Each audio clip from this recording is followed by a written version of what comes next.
চলতি মৌসুমে পবিত্র হজ পালন করতে সৌদি আরব পৌঁছেছেন ৩৬,৯89 জন। এর মধ্যে সরকারি ব্যবস্থাপনায় ৩,৭৪৭ জন, বেসরকারি ব্যবস্থাপনায় পৌঁছেছেন ৩৩,২৪২ জন। মোট ৯৩টি ফ্লাইটে তারা সৌদি আরব পৌঁছান। এখন পর্যন্ত ৮৪,৩১৮টি ভিসা ইস্যু করা হয়েছে। হজ সম্পর্কিত সবশেষ বুলেটিনে এই তথ্য জানানো হয়।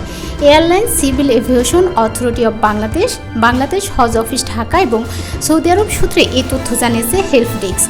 হেল্প ডেস্কের তথ্য মতে ৮৪টি ফ্লাইটের মধ্যে বিমান বাংলাদেশ এয়ারলাইন্সের ৪৩টি, সৌদি এয়ারলাইন্সের ৩০টি এবং ফ্লাইনাস এয়ারলাইন্স ২০টি ফ্লাইট পরিচালনা করেছে। হজ ফ্লাইট শুরু হওয়ার পর ২২ মে মধ্যরাত পর্যন্ত ৮৪,৩১৮টি ভিসা ইস্যু করা হয়। পবিত্র হজ পালন করতে গিয়ে এবছর তৃতীয় বাংলাদেশি হিসেবে মোহাম্মদ লুৎফুর রহমান নামে এক বৃদ্ধ মারা গেছেন। ২১ মে তিনি মক্কায় মারা যান। এ নিয়ে হজ করতে গিয়ে মোট ৩ জন মারা গেছেন। এর মধ্যে মক্কায় ২ জন ও মদিনায় ১ জন। গত ১৮ মে মোহাম্মদ মোস্তফা নামের একজন হজযাত্রী মক্কায় মারা যান। এর আগে ১৫ মে চলতি হজ মৌসুমে সৌদি আরবে প্রথম বাংলাদেশি মোহাম্মদ আসাদুজ্জামান মারা যান। তিনি মদিনায় মৃত্যুবরণ করেন। সৌদি আরবে চাঁদ দেখা সাপেক্ষে আগামী ১৬ জুন হজ অনুষ্ঠিত হতে পারে।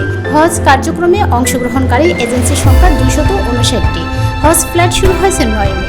শেষ হজ ফ্লাইট ১০ জন। হজযাত্রীদের প্রথম বিরতি ফ্লাইট ২০ জন আর শেষ বিরতি ফ্লাইট ২২ জুলাই।